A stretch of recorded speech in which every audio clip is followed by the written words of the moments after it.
আচ্ছা, বলুন তো, যদি আপনাকে জানানো হতো যে আজই শেষ দিন, আজই শেষবারের মতো সূর্য দেখছেন, আজই শেষবার পরিবারের মুখ দেখছেন, আজই শেষ নামাজ, আজই শেষ দোয়া, আপনি কি করতেন? কাঁদতেন? আঁকড়ে ধরতেন প্রিয়জনকে? নাকি দুনিয়ার সব মায়া ছেড়ে শুধু বলতেন, আমি প্রস্তুত? 12 রবিউল আউয়াল, হিজরি 11 সাল। মদিনার আকাশ ছিল স্বাভাবিক। ফজরের আজান ভেসে আসছিল, কিন্তু মসজিদে নববীতে সেদিন এক অসাধারণ দৃশ্য দেখা গেল। রসূলুল্লাহ সাল্লাল্লাহু আলাইহি ওয়াসাল্লাম, যার একটি হাসিতে সাহাবারা জান্নাত পেতেন, যার একটি কথায় পাথর কাঁদত, যার পায়ের স্পর্শে মাটি পবিত্র হয়ে যেত, তিনি সেদিন অসুস্থ শরীর নিয়ে উঠে এলেন। পর্দা সরিয়ে উঁকি দিলেন মসজিদের দিকে। সাহাবাদের দেখলেন, মুচকি হাসলেন, এবং সেটাই ছিল তার শেষ হাসি। আজ আমরা সেই দিনের কথা বলবো, মুহূর্তে মুহূর্তে, কোরআনের আয়াত দিয়ে, সহি হাদিসের আলোকে, যে ঘটনা একবার জানলে আর কখনো চোখ শুকনো থাকবে না। সম্পূর্ণ ভিডিওটি দেখুন, শেষে একটা কথা আছে যা আপনাকে আজকের পর থেকে বদলে দেবে। বিসমিল্লাহির রহমানির রহিম। আসসালামু আলাইকুম ওয়ারাহমাতুল্লাহি ওয়াবারাকাতুহু। প্রিয় ভাই ও বোনেরা, আল্লাহ সুবহানাহু ওয়া তাআলা আমাদের সবচেয়ে বড় নেয়ামত দিয়েছিলেন মুহাম্মদ সাল্লাল্লাহু আলাইহি ওয়াসাল্লামকে। ওয়ামা আরসালনাকা ইল্লা রাহমাতাল লিল আলামিন। আমি তোমাকে শুধু বিশ্ব জগতের জন্য রহমত হিসেবে পাঠিয়েছি। সূরা আম্বিয়া 107। তিনি ছিলেন পুরো মানব জাতির জন্য আল্লাহ রহমত। তার জীবনের শেষ দিনটি ছিল ইতিহাসের সবচেয়ে ব্যথার দিন, কিন্তু সেই দিনেও তার মুখে ছিল উম্মতের কথা, আপনার কথা, আমার কথা। আজ আমরা সেই দিনকে জানব হযরত আয়েশা রাদিয়াল্লাহু আনহার বর্ণনায়, হযরত আনাস রাদিয়াল্লাহু আনহু ও অন্যান্য সাহাবাদের হাদিসে, এবং কোরআনের সেই আয়াতগুলোর আলোকে যেগুলো যেন এই দিনটির জন্যই নাজিল হয়েছিল। রোগের শুরু ও শেষ দিনগুলো। রসূলুল্লাহ সাল্লাল্লাহু আলাইহি ওয়াসাল্লামের অসুস্থতা শুরু হয়েছিল বিদায় হজের কিছুদিন পরে, সাফার মাসের শেষ দিকে। হযরত আয়েশা রাদিয়াল্লাহু আনহা বলেন, রসূলুল্লাহ সাল্লাল্লাহু আলাইহি ওয়াসাল্লাম মাথায় তীব্র ব্যথা অনুভব করছিলেন। তারপর থেকে জ্বর ক্রমশ বাড়তে লাগল। বুখারী, হাদিস নাম্বার 6667।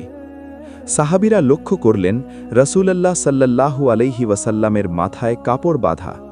তিনি এত কষ্টে নামাজ পড়াচ্ছেন, তবুও থামছেন না, কারণ উম্মতকে নামাজ শেখানো এটা তার শেষ দায়িত্ব। মারাত্মক জ্বর।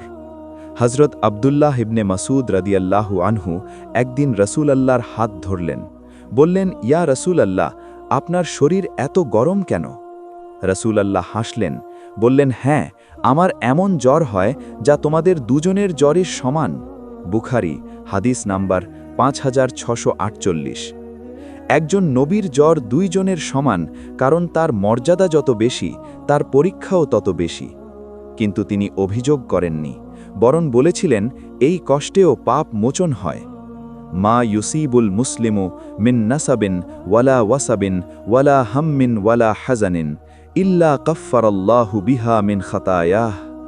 মুসলিমের উপর যে কোনো ক্লান্তি, ব্যথা, দুশ্চিন্তা, এমনকি একটি কাঁটার আঘাত, সব কিছুতে আল্লাহ তার পাপ মোচন করেন। বুখারী, হাদিস নাম্বার 5642। শেষ দিকে হযরত আয়েশার ঘরে রসূলুল্লাহ সাল্লাল্লাহু আলাইহি ওয়াসাল্লাম প্রথমে একে একে সব স্ত্রীর কাছে যেতেন, কিন্তু শেষ দিনগুলোতে তিনি সবার অনুমতি নিয়ে হযরত আয়েশা রাদিয়াল্লাহু আনহার ঘরে থাকলেন। হযরত আয়েশা রাদিয়াল্লাহু আনহা বলেন, আমার বুকে হেলান দিয়ে তিনি শেষ নিঃশ্বাস ত্যাগ করলেন। আল্লাহ আমাকে এই সৌভাগ্য দিয়েছিলেন। বুখারী, হাদিস নাম্বার 4442। শেষ দিনের ভোরবেলা, সোমবারের ফজর, অলৌকিক মুহূর্ত। 12 রবিউল আউয়াল, সোমবার, ফজরের সময় মসজিদে নববীতে হযরত আবু বকর রাদিয়াল্লাহু আনহু নামাজ পড়াচ্ছেন। হঠাৎ হুজরার পর্দা সরে গেল। রসূলুল্লাহ সাল্লাল্লাহু আলাইহি ওয়াসাল্লাম উঠে এলেন। দরজায় দাঁড়িয়ে সাহাবাদের দেখছেন। তার মুখে সেই চেনা হাসি। হজরত আনাস রাদিয়াল্লাহু আনহু বলেন, সেদিন সাহাবারা নামাজে ছিলেন। রাসূলুল্লাহ সাল্লাল্লাহু আলাইহি ওয়াসাল্লাম পর্দা সরিয়ে তাকালেন। তাকে দেখে সাহাবারা এত খুশি হলেন যে নামাজে বিঘ্ন ঘটার উপক্রম হল। ভাবুন একবার, এই মানুষটি মরণাপন্ন অসুস্থ, প্রচণ্ড জ্বরে শরীর জ্বলছে, তবুও তিনি উঠে এলেন শুধু তার উম্মতকে একটু দেখবেন বলে, শুধু নিশ্চিত করতে তারা নামাজ পড়ছে। সাহাবারা খুশিতে কাঁদছিলেন। রাসূলুল্লাহ সাল্লাল্লাহু আলাইহি ওয়াসাল্লাম হাতের ইশারায় বললেন, তোমরা নামাজ পড়তে থাকো, এবং পর্দা নামিয়ে দিলেন। এটাই ছিল সাহাবাদের সাথে তার শেষ দেখা, শেষ উপদেশ, নামাজ ও দাসদের অধিকার। মৃত্যুর কয়েক ঘণ্টা আগে রাসূলুল্লাহ সাল্লাল্লাহু আলাইহি ওয়াসাল্লাম বারবার বলতে লাগলেন, আস-সালাতা আস-সালাতা ওয়ামা মালাকাত আইমানুকুম, নামাজ নামাজ এবং তোমাদের অধীনস্থদের ব্যাপারে আল্লাহকে ভয় করো। আবু দাউদ হাদিস নাম্বার 5156, ইবনে মাজা হাদিস নাম্বার 2697। এটাই ছিল তার শেষ উপদেশ। দুনিয়ার শেষ প্রান্ত থেকে যদি একটাই কথা পাঠানো যেত, তিনি পাঠাতেন, নামাজ পড়ো, মানুষের সাথে ভালো ব্যবহার করো। আপনি কি নামাজ পড়ছেন এই মুহূর্তে, যখন তার শেষ কথাটা আপনার কানে পৌঁছাচ্ছে? তিনি মৃত্যুর দরজায় দাঁড়িয়ে আপনার জন্য এই কথাটা রেখে গেছেন। হযরত আয়েশা রাদিয়াল্লাহু আনহার ভাই আব্দুর রহমান রাদিয়াল্লাহু আনহু ঘরে এলেন। তার হাতে ছিল মিসওয়াক। রাসূলুল্লাহ সাল্লাল্লাহু আলাইহি ওয়াসাল্লাম তাকিয়ে রইলেন। আয়েশা রাদিয়াল্লাহু আনহা বুঝলেন তিনি মিসওয়াক চাইছেন। তিনি জিজ্ঞেস করলেন, আমি কি আপনার জন্য এটা নরম করে দেব? রাসূলুল্লাহ সাল্লাল্লাহু আলাইহি ওয়াসাল্লাম মাথা নাড়লেন, হ্যাঁ। আয়েশা রাদিয়াল্লাহু আনহা বলেন, আমি মিসওয়াকটি দিলাম। তিনি শেষবারের মতো মিসওয়াক করলেন, অত্যন্ত সুন্দরভাবে। বুখারী 890। এই দৃশ্যটা মনে রাখবেন। মৃত্যুর দরজায় দাঁড়িয়েও তিনি সুন্নত আঁকড়ে ধরছেন, মিসওয়াক করছেন, কারণ এটা তার নিজেরই শেখানো সুন্নাত। শেষ মুহূর্তেও তিনি নিজের উদাহরণ দিয়ে যাচ্ছেন। হাত তুললেন আসমানের দিকে, শেষ মুনাজাত। মৃত্যুর ঠিক আগে রাসূলুল্লাহ সাল্লাল্লাহু আলাইহি ওয়াসাল্লাম হাত তুললেন, পানির পাত্র থেকে বারবার মুখে পানি দিচ্ছেন এবং বলছেন, লা ইলাহা ইল্লাল্লাহ, নিশ্চয়ই মৃত্যুতে অনেক কষ্ট আছে। বুখারী 4449। রাসূলুল্লাহ সাল্লাল্লাহু আলাইহি ওয়াসাল্লাম এত কষ্ট পাচ্ছেন, অথচ তিনি উম্মতের জন্য দোয়া করেছিলেন মৃত্যু যেন তাদের জন্য সহজ হয়। নিজে কষ্ট পেয়েছেন, আমাদের পথ সহজ করে দিয়েছেন। শেষ কথা, সর্বোচ্চ সঙ্গী। হযরত আয়েশা রাদিয়াল্লাহু আনহা বলেন, রাসূলুল্লাহ সাল্লাল্লাহু আলাইহি ওয়াসাল্লাম যখন কষ্টে কাতর হতেন, আমি তার হাত আমার গালে রাখতাম, কারণ নবীর হাত সবচেয়ে ঠান্ডা ও সুগন্ধযুক্ত ছিল। তারপর তিনি বললেন, আল্লাহুম্মা গফিরলি ওয়ারহামনি ওয়া আলহিকনি বির রফিকিল আলা। হে আল্লাহ, আমাকে ক্ষমা করুন, রহম করুন এবং সর্বোচ্চ সঙ্গীদের সাথে মিলিয়ে দিন। বুখারী 4436। আর রফিকুল আলা, সর্বোচ্চ সঙ্গী, অর্থাৎ নবী রাসূল, সিদ্দিক, শহীদ ও নেককাররা। তিনি পার্থিব সবকিছু ছেড়ে যাচ্ছেন তার প্রভুর কাছে। এই আয়াতটি যেন তার জন্যই নাজিল হয়েছিল। ইয়া আইয়াতুহান নাফসুল মুতমাইন্নাতু ইরজিই ইলা রব্বিকি রাদিয়াতাম মারজিয়াহ। হে প্রশান্ত আত্মা, তোমার রবের দিকে ফিরে যাও, তুমি তার প্রতি সন্তুষ্ট এবং তিনিও তোমার প্রতি সন্তুষ্ট। সূরা ফাজর 27-28। মৃত্যুর মুহূর্ত। হযরত আয়েশা রাদিয়াল্লাহু আনহা বলেন, তিনি আমার বুকে হেলান দিয়েছিলেন। আমি অনুভব করলাম তার হাত ভারী হয়ে গেল, মাথা ঢলে পড়ল। ইন্না লিল্লাহ, তিনি চলে গেছেন। বুখারী 4450। সোমবার দুপুরের পর, হিজরি 11 সাল, 12 রবিউল আউয়াল। রাসূলুল্লাহ সাল্লাল্লাহু আলাইহি ওয়াসাল্লামের বয়স তখন 63 বছর। মদিনা স্তব্ধ, সাহাবারা বিশ্বাস করতে পারছেন না। হযরত উমর রাদিয়াল্লাহু আনহু তলোয়ার হাতে বলছেন, যে বলবে রাসূল মারা গেছেন, আমি তার গর্দান কাটব। এটাই ছিল সাহাবাদের ভালোবাসা। এত বড় সত্যটা মেনে নেওয়া তাদের পক্ষে সম্ভব হচ্ছিল না। সাহাবাদের প্রতিক্রিয়া ও আবু বকরের ভাষণ। হযরত আবু বকর সিদ্দিক রাদিয়াল্লাহু আনহু ঘরে প্রবেশ করলেন।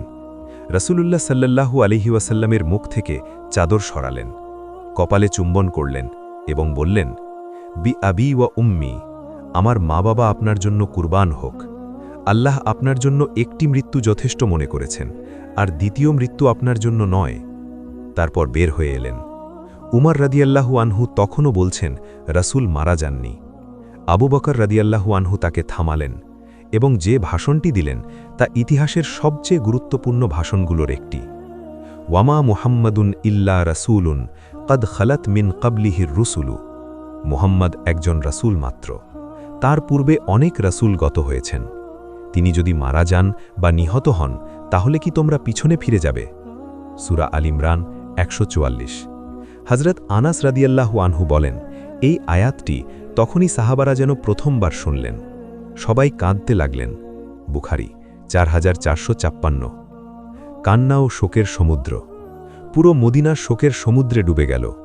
হযরত বুরাইদা রাদিয়াল্লাহু আনহু বলেন, রাসূলুল্লাহ সাল্লাল্লাহু আলাইহি ওয়াসাল্লামের মৃত্যুর পর মদিনার দিকগুলো যেন অন্ধকার হয়ে গেল। হযরত ফাতিমা রাদিয়াল্লাহু আনহা বললেন, হে আব্বাজান, আপনি কি চলে গেলেন? আপনার পরে কি আর কেউ নবী হবে না? হযরত আনাস রাদিয়াল্লাহু আনহু বলেন, আমরা রাসূলুল্লাহ সাল্লাল্লাহু আলাইহি ওয়াসাল্লামকে যেদিন দাফন করলাম, মদিনায় সেদিন আমাদের হৃদয় সবচেয়ে অন্ধকার ছিল। তিরমিজি 3618। তিনি রেখে যাওয়া উত্তরাধিকার। তিনি কি রেখে গেলেন? কোনো সম্পদ নয়, কোনো রাজত্ব নয়, কোনো প্রাসাদ নয়। হযরত আমর ইবনুল হারিস রাদিয়াল্লাহু আনহু বলেন, রাসূলুল্লাহ সাল্লাল্লাহু আলাইহি ওয়াসাল্লাম মৃত্যুর সময় কোনো দিরহাম, দিনার, দাস বা দাসী রেখে যাননি, শুধু তার সাদা খচ্চর, অস্ত্র এবং একটি জমি ছাড়া, যা তিনি সাদকা হিসেবে দিয়ে গিয়েছিলেন। বুখারী 2739। কিন্তু তিনি রেখে গেলেন কুরআন, সুন্নাহ, ঈমান এবং প্রতিটি উম্মতের হৃদয়ে তার ভালোবাসা। তারাক্তু ফীকুম আমরাইনি লান তাদিল্লু মা তামাসসাকতুম বিহিমা, কিতাব আল্লাহি ওয়া সুন্নাতা নবিয়্যিহি। আমি তোমাদের মধ্যে দুটি জিনিস রেখে গেলাম, যতদিন এগুলো আঁকড়ে ধরবে কখনো পথভ্রষ্ট হবে না, আল্লাহর কিতাব এবং আমার সুন্নাহ। মুয়াত্তা মালিক 3338। তিনি কেন এত ব্যথায় মরলেন? হযরত আয়েশা রাদিয়াল্লাহু আনহা থেকে বর্ণিত, রাসূলুল্লাহ সাল্লাল্লাহু আলাইহি ওয়াসাল্লাম সবচেয়ে কষ্টের মৃত্যুবরণ করেন, যাতে তার উম্মতের পাপ আরও বেশি মোচন হয়। এই কথাটা ভাবুন, তিনি কষ্ট পেয়েছেন যাতে আমাদের পাপ মোচন হয়। তিনি নিজে যন্ত্রণা সহ্য করেছেন যাতে আমরা কিয়ামতে সহজ বিচার পাই। কোথায় পৌঁছল এই ভালোবাসা? বলুন, আমরা কি তাকে যথেষ্ট ভালোবাসি? প্রিয় ভাই ও বোনেরা, আজ আমরা সেই দিনটির কথা জানলাম, সেই ভোরের কথা যখন রাসূলুল্লাহ সাল্লাল্লাহু আলাইহি ওয়াসাল্লাম শেষবার হাসলেন, সেই মিসওয়াকের কথা, শেষ সুন্নাত, সেই শেষ কথার কথা, নামাজ, নামাজ, সেই চাদর ঢাকা মুখের কথা, যার জন্য উমর রাদিয়াল্লাহু আনহু বিশ্বাস করতে পারেননি। আজকের পর যখন আপনি নামাজের আজান শুনবেন, মনে করুন তার শেষ কথাটা। যখন মিসওয়াক করবেন, মনে করুন তার শেষ মুহূর্তটা। যখন কোনো কষ্ট আসবে, মনে করুন তিনিও কষ্ট পেয়েছিলেন আমাদের জন্য।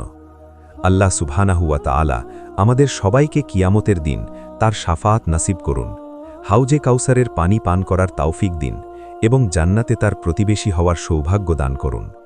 আমিন, আমিন, আমিন। আল্লাহুম্মা সাল্লি আলা মুহাম্মাদিন ওয়া আলা আলি মুহাম্মাদিন। দর্শকদের প্রতি এই ভিডিওটি শেয়ার করুন, যাতে আরও মানুষ এই মহান মানুষটির কথা জানতে পারে। ভাই ও বোনেরা, যদি এই ভিডিওটি আপনার হৃদয় স্পর্শ করে থাকে, একটাই অনুরোধ, এখনই একটি দুরূদ পড়ুন, আল্লাহুম্মা সাল্লি আলা সাইয়্যিদিনা মুহাম্মাদিন।